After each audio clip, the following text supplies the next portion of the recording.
na. Basta matino ang nagpapatupad. Iyan po ang nagustuhan ko sa Duterte administration. Ako po'y nangangarap na ang Duterte mabalik. Pansinin nyo, noong panahon niya na nakaupo, mga politiko'y takot na takot na gumawa ng mali. Pati pulis, pati sundalo, takot. Aba, biglang anong nangyari? Ngayon ang mga kurakot mga nakaupo. Bakit ang isang obispo ay sumusuporta sa ganito? Aba, hindi masamang mangarap ng pag-unlad ng pagkakaisa sa bansa natin. Pilipino na. Basta matino ang nagpapatupad. Iyan po ang nagustuhan ko sa Duterte administration. Kahit ako po ay isang obispo, pare, alam niyo naman si Pangulo, pag binanggit ang pare, dumudura. Hindi man ako kasali doon. Ang katwiran ko, hindi naman lahat. Hindi ako kasali doon. Binabanggit ng Pangulo, pera si Bisha Perez. Narinig ba kayo? Ba't ako masasabi, kapogi kong ito? Na, biro lang po, pero yun po ang totoo. Noong ako po'y nag-aaral, paborito ko pong guro, may katapangan. Ako'y nakikinig lahat ng kaklase ko. Pag ang guro ay napakabait, naglalaro ng mga klase ko. Walang matutunan. Baka di na sa ito. Nakuha niyo po bang ibig kong sabihin? Mga nang dito mga lumak Sigurado, ang mabait, ang pinsang buo, katangahan. Pakisabi mo nga sa katabi mo, pinsang buo ng mabait, katangahan.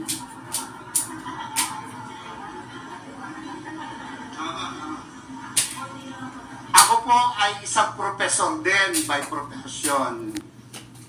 Isa po ako sa kinatatakutan ng mga estudyante. Pag ako po'y naglalakad sa koridor, nauubos ang estudyante. Pag pumasok ako sa pintuan, tahimik, para mga pinigpit na luya ang mga bata. Pero isa lang ang aking sinisigurado, may matututunan ang mga bata sa akin. Kaya po, ako kinatatakutan, pero pinakamamahal ng mga estudyante.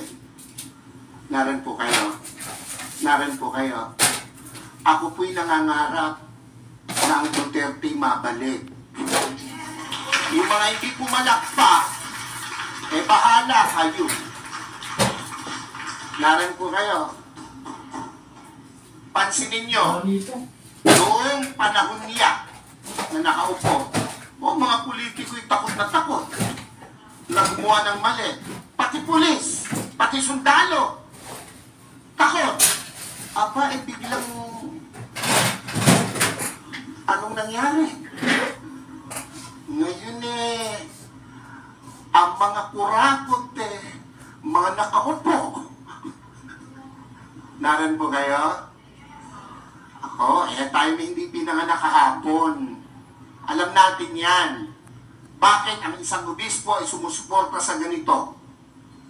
Aba, hindi masamang mangarap ng pag-unlad ng pagkakaisa sa bansa natin. Kung hindi tayo magsasalita at kikilos, kung hindi tayo magpapakita ng puwersa, ng lakas, sino ang gagawa nito? Ito, marami na po akong kasagutan dito, mga 30 anyos.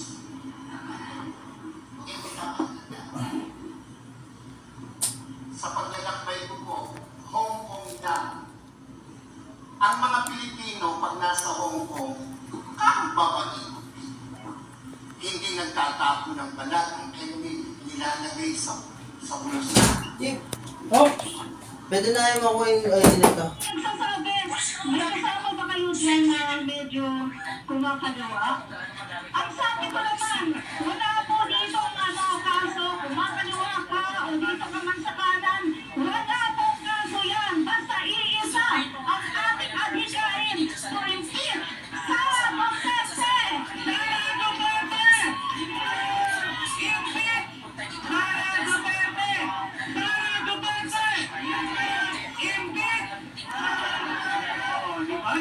magkita na tayo. Mamaya darating din. Kung may kanan, may kaliwa, may sentro. Darating si Congresswoman Castro. Oh, di ba? Nagsasama-sama na tayo. Wala na yung gasto. Nung panahon na aksyon, tayo nagpapanagulan at nag-aaway. Ngayon to ay isa-set aside natin yan. Mature na po tayo, di ba? Kaya kung kayo pala, yan, sinasabi ko nga kami, mga pangulo natin ay gusto din. No impeachment kay Sara Duterte. Pero dahil siya, so, itindihin po natin kasi pangulo siya ang kikilos para sa kanya. At tayo yun. Di ba? Yun. So ngayon mga kaibigan, sana malinaw na sa inyo. Kung pumunta kayo sa iba-ibang mga bansa, ay naku, mas mahal ang ikihin sa kanila. Yung ating mga kasama sa ating sa kilo. Oh, kaya pwede ko yun.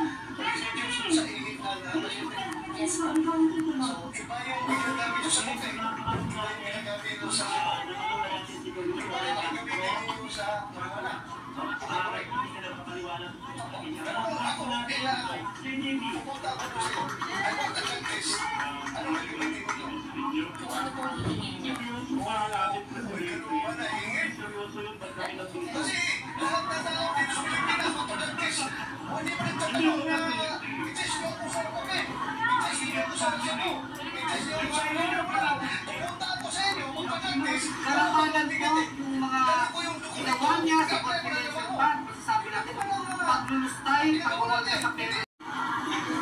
Fellow advocates for truth, justice, and accountability. Sa mga kapwa ko Pilipino, napagamat dismayado sa mga nangyayari ngayon, ay hindi pa rin nawawala ng pag-asa. Mga kapatid, sa pananampalataya, magandang hapon po sa inyong lahat. Nung ako po ay nakakulong ng halos 7 taon, may mga katanungan po na bumabagabag sa akin. I often found myself grappling with painful questions. How can leaders chosen by the people fail so profoundly in their duty to serve? How can public trust be so easily broken? Yan po ay mga katanungan ko.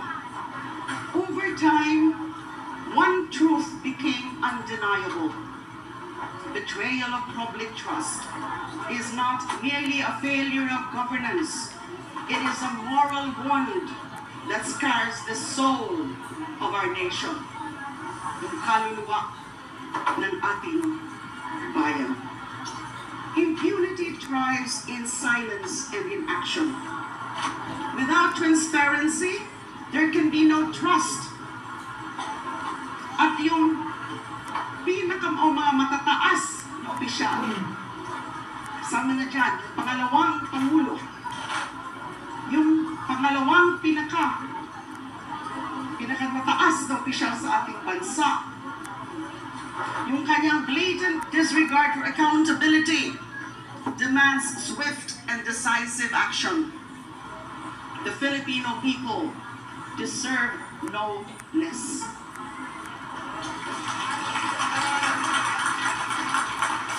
Hindi lang prinsipyo ng batas o legal principle ang accountability o ang pananagutan. Isa itong dikta ng ating saligang batas na malinaw na nagsasabing public office, I quote, public office is a public trust. Public officers and employees must at all times be accountable to the people, unquote. Higit pa dyan, isa itong moral obligation. Ang sino mang pinagkakatiwalaan ng taong bayan ay dapat maglingkod ng may integridad, hindi magsinungaling o maghari-harian. I stand here today representing civil society groups, drug war survivors, and sectoral advocates, determined and courageous individuals who believe in the moral necessity and imperative of holding our leaders accountable.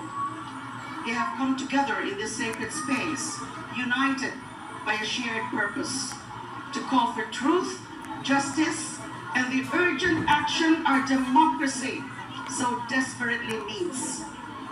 This Holy Mass is not just a gathering. It is a collective act of faith, a faith in our ability to demand accountability and restore integrity. It reminds us that when leaders betray public trust, it is not just the law they offend, it is the people they vow to serve. At para sa ating naririto, ang laban para sa pananagutan ay laban nating lahat. Pakinggan natin ang mga boses ng mga nawalan, ng mga nagtatanong, at ng mga humihiling ng katarungan. Sa kanilang tapang, naaalala natin na kahit gaano kadilim ang hinaharap, ang integridad at katotohanan ay nananatiling pundasyon ng ating bayan. May this moment inspire us to persevere in building a Philippines where trust is not a dream, but a reality, where leadership is rooted in humility and service, and where justice is not an aspiration, but to live through truth. Maraming salamat po sa inyo, at naway gabayan ka tayo ng mahal na Diyos sa ating laban para sa isang tapat at maayos na pamamahala, laban para sa katotohanan, katarungan at pananagutan. Maraming salamat po. Maganda po ang order na yan. Katarungan bago ang kapayapaan pansin. A call to conscience, upholding accountability for our nation's future. From the representatives of the first, second, and third groups of impeachment complainants. Mga mahal naming kababayan, our nation stands at the crossroads calling for courage, unity, and action. The impeachment process is not about personal grievances or yung posisyon na dinala ng rally na Yan, yun. grabe na kanta. Which begs it that I think the crowd estimate, I don't know how accurate it was, the crowd estimate was between 1.5 to 1.8. At least yung nasa Quirino sa Luneta. Now, sinasabi nila na yung religious sect na yan, ang total membership nila is 2.8 million. And now, there was really a massive crowd. 1.5 to 1.8 is a massive crowd. Ganuman kadami yung mga nag-participate sa rally na yon. Out of the 2.8 million members of that religious sect, ay ang malinaw ay minority sila. Minority ang numero nila compared sa the rest of the Filipinos, and then minority rin yung posisyon na dinadala nila. Kasi hindi yon yung lumalabas doon sa recent survey. Alam naman natin kung ano ang lumabas sa survey na yon. Naniniwala kami na yung resulta ng survey na yon ay yung tunay na nag-re-reflect, nagpapakita yung tunay na pulso ng bayan. So, nagtutugma-tugma. Kaya mas lalong lumakas ang loob ng the three groups of complainants na magkasama-sama kami ngayon. Dito, sila, dito. Para ipakita tama yung result ng survey. Hindi yung pinakita ng religious sect composed of 2.8 million. Isa pa ho, iniiwasan muna sana namin ito. At least I'm talking in behalf of the first group of complainants na ang final yung complaint was last December 2. Now, naintindihan namin na before the Christmas break, wala na munang magiging aksyon yung House of Representatives dahil ang sabi nila, ang in-announce nila is that gusto muna nilang mag-concentrate sa budget. So lumipas na yon, na-approve na yung budget. Kahit ang daming mga mali o mga kakulangan. at hindi tama dun sa mga inano nilang budget. Lumipas na, na-approve na. We were expecting, because this is already Thursday, this is already January 16, we were expecting na nung Lunes, January 13, which was the resumption of the congressional session, ay tatalakayin na nila, aaksyonan na nila, gagawin na nila yung kanilang mandato o duty, constitutional duty, na dapat i-refer na, ilagay na sa order of business. Yun po ang naging expectation. But since hindi nangyari, syempre, minarapat ng mga complainants belonging to the three groups, kami na mismo ang mag-aksyon. Tawagan natin sila. Ano natin sila. We have to urge them, we have to really make them realize that this is another betrayal of trust kung hindi nila aaksyonan itong mga complaints na ito. So yun po ang background kung bakit nagpasya na yung tatlong grupo. Na ilabas na natin, sabihin na natin sa mga taong bayan, dahil anyway, majority nga is for impeachment. Eto na. Kaya samahan niyo po ang mga complainants dito sa laban na ito. Maraming salamat. And President Lani. So, that you believe is feasible. Impeach mo ng 19th, the trial will start 20th.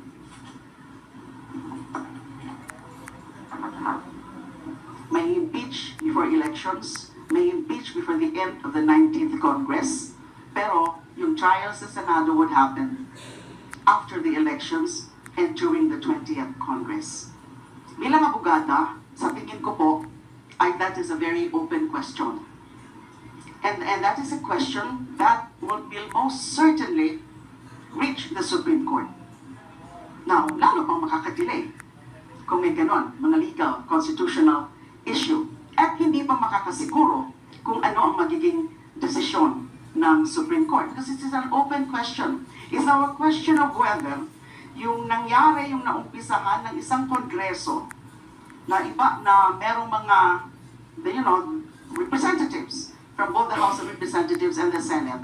And then sa next Congress, you can never tell, syempre meron na rin dyan mga bagong mukha. Meron din mga dati, meron din mga bagong mukha, the newly elected ones. Now, it's now a question of representation. That is, would there be a proper representation if a step or a process that was started in a previous Congress would be continued in the next new Congress.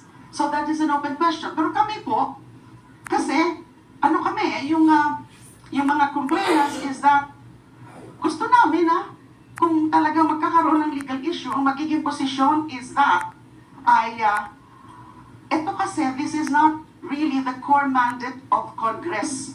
The core mandate is the lawmaking. We're not talking here about that core mandate of Congress. This is a special mandate of Congress. Impeachment, accountability.